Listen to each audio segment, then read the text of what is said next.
Are you looking for the best instant cameras? In this video, we will look at some of the best 5 instant cameras on the market. Before we get started with our video, we have included links in the description. So make sure you check those out to see which one is in your budget range. Number 1. Fujifilm Instax Mini Evo. The Instax Mini Evo is the best camera printer hybrid in the Instax lineup. As the name suggests, it prints mini film, which is roughly the size of a credit card, 3.4 inches x 2.1 inches. The body has a film camera-inspired design, minus the viewfinder, but here, functions like rotating the aperture ring or ISO-style dial are used to control lens effects and film effects respectively. When you're ready to print, pull the film winder. It's clever and fun, but the design is also functional. The Mini Evo uses a fixed aperture, f/2.0, and automatically switches shutter speed, 1/4 to 1/8000 second, and ISO 100 to 1600, based on the exposure meter. The exposure meter is accurate in my experience. High contrast scenes with deep shadows will stump it sometimes, but that's okay because the Mini Evo captures your image to its internal memory, about 45 images, expandable to 1 GB with a micro SD card, so you can check your shot on the rear screen before printing. Once you have what you want, crank the film wind lever, and out comes your print. This isn't quite the high-speed printing you'll get with the analog cameras, but it doesn't take more than a minute or two. Among the features that set the Mini Evo above the rest of the Instax pack are the 10 lens effects, which can pair with the 10 film effects, like mirror image, soft focus, etc., to give you more than 100 shooting possibilities. There's a remote shooting option through the Instax app, plus a selfie mirror. You can even affix a selfie light to the cold shoe port on the top edge of the camera. Despite all these features, the Mini Evo is dead simple to use. The only time I had to consult the manual was to figure out how to turn off the flash.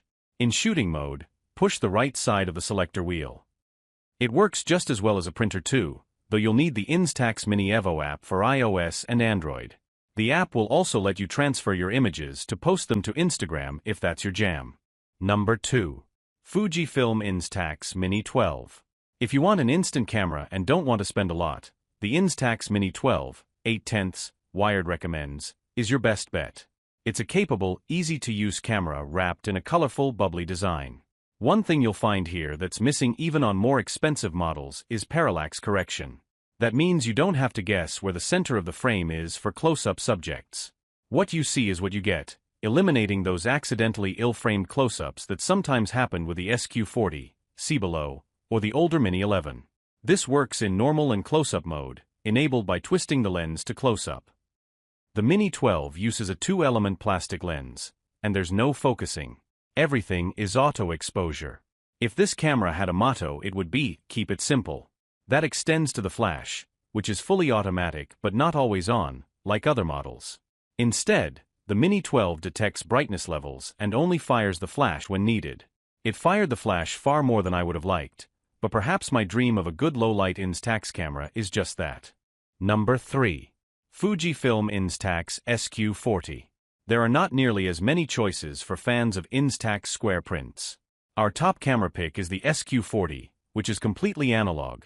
Press the shutter button and out comes your image, which develops in about 90 seconds.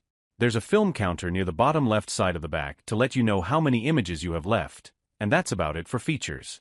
Using the SQ40 is about as simple as it gets. Twist the lens barrel to turn it on, frame your shot, hit the shutter button, and voila. The only other option is a selfie mode, designed for close-ups. In this case, frame your images using the mirror on the front rather than the viewfinder, as parallax distortion is an issue up close. In my shooting experience, this often manifests as close-up images where the subject is not centered as it appeared when you composed the frame. The parallax stops being an issue at about 4 to 5 feet. The SQ40 runs on CR2 batteries. Fujifilm includes 2 when you buy the camera, which should be good for around 300 images. I suggest getting some rechargeable CR2s when those deplete. Number 4. Fujifilm Instax Wide 400. Go big or go home. The Instax Wide's larger image has always made it the Instax of choice for photographers.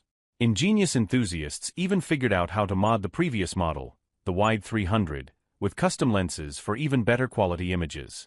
The new Instax Wide 400 is similar in most ways to the 300 that preceded it. It uses the same lens and the same full auto exposure system. If you want full exposure control, this is not the Instax for you.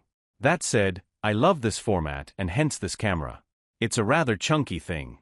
The film is pretty good sized, so the camera is as well, but for me that just makes it easier to hold than some of the others here. There's a nice big grip, which holds the 4 AA batteries, enough to shoot 100 images according to Fujifilm specs. Design-wise, the single color look is reminiscent of the SQ1, see above, spare and simple.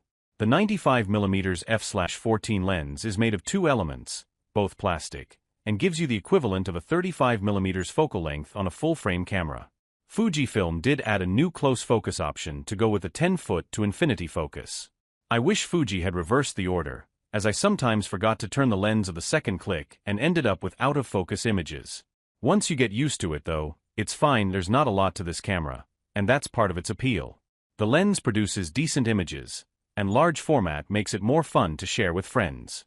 I do wish there were a way to manually control anything, as that would open up some more possibilities, but if you like this format, this is the best camera to get. Number 5. Fujifilm Instax Link Wide Printer.